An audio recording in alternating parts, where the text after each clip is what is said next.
Hey, what's up, garden friends? How y'all doing? I hope you're good. I'm great. A couple weeks ago, I was at my local nursery, one of my favorite nurseries, Greenscape Gardens here in St. Louis, and I picked up a fun new philodendron. This is Philodendron Lemon Lime. I thought I'd just do a quick little chat about it because it's pretty cool looking. It's an interesting plant. There are actually two different lemon lime philodendrons. One of them has your typical heart-shaped foliage, and it spills, trails, vines, falls over the edges of the pots, whereas this butte has an upright habit. It wants to grab onto things and wants to climb up. You can probably see here it gets that name lemon lime because the foliage varies. There's green foliage and then there's a lighter, more of a creamy yellow foliage. With the right lighting, the insides here, these stems that come up have their little nodes on them ready to attach to something. These will turn kind of a sort of a red color. I'm not great with color. The other day I was watching a video and somebody was mixing paint and they pointed to something that clearly in my head was brown and they're like, this is kind of green. Like, oh, what? Okay. But yeah, they'll have a nice reddish hue. This one is patented, so it's not one you can propagate because it's illegal. Even says so right there on the tag, though probably not in focus. And this one is still fairly small. As this gets a little bit bigger, it's not quite there yet, but when it gets to the point where I'm going to be bumping this up into a 6-inch pot, now I just have it kind of sitting in here for stability. I'll be putting this on a totem, just like you would with like a pothos or a monstera. A totem is a moss-wrapped pole, or usually a pole wrapped in like a coconut fiber. And then when I do that, these little nodes that are here will attach themselves and it will climb on up. So far, the care on this guy has been pretty simple, though I've only had it for a couple weeks, so I can't speak much to that. And what little information there is online says that you'd care for it just like a typical philodendron. About medium light, moderate watering, let it dry in between, which is what I've been doing. It went a little while without getting watered because the temperatures dipped fairly cool in here. We had a cold spell that was very frigid.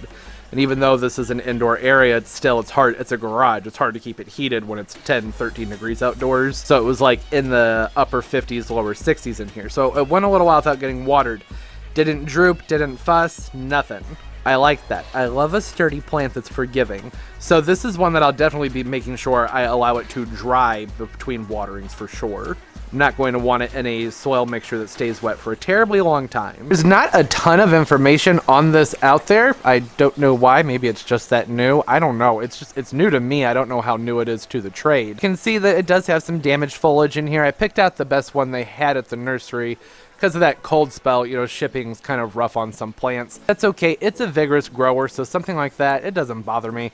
I can pluck that off when it grows a little bit more. No big deal. My main thing that drew me to this is just its lovely color, its interesting shape. The foliage is much longer than that of what you have on the trailing, vining, typical houseplant philodendron. It's just a fun, neat new variety. There's conflicting information from what I've been seeing. Some saying that it'll get up to 9 feet tall, others saying 20. There's a pretty big difference there. Maybe that's variation is based on indoor versus outdoor culture. It does seem to be a pretty fast grower though. Everything from this point and up on here is new, and that's just from a couple of weeks. And like I said, it wasn't even getting watered all that much, so that's pretty cool. I love a fast growing plant. Especially one that does well in normal indoor conditions, normal indoor temperatures. In fact, when the holidays are over and I have more counter space, things are decorated kind of heavily right now, I'll move this inside into a brightly lit window where it's not going to be getting direct sun, but I think it will do well there because it doesn't need the warm, intense conditions I can typically maintain when it's not ridiculously cold outside. Yeah, that's it. Quick, I just wanted to talk about this fun plant.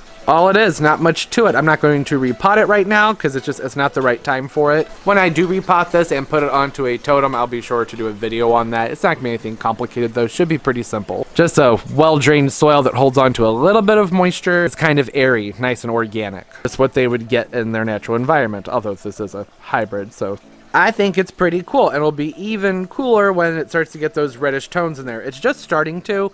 I only moved it underneath the grow lights just probably 4 or 5 days ago, and it's already starting to color up a little bit. I'll post pictures and things on my Instagram and on the community tab here when it starts to color up and do something more interesting. You can follow me on Instagram at Tropical Plant Party. I have all my social media linked down below, down there in the description of the video. Follow me and I'll follow you back. I have so much fun talking with everybody and seeing everybody's plants, what's going on in their gardens. It's a lot of fun connecting on there. And just comment down below. Say hi. If you guys grown this one, let me know some fun stuff about it. 'Cause like I said, the information online is very limited. Oh, accurate information, I should say, is very limited. There's plenty out there about it, but it's usually about the other Philodendron, or it's just totally incorrect.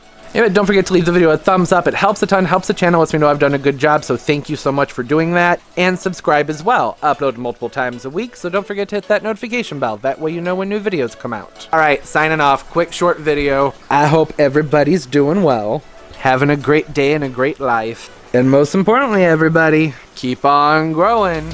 Bye-bye.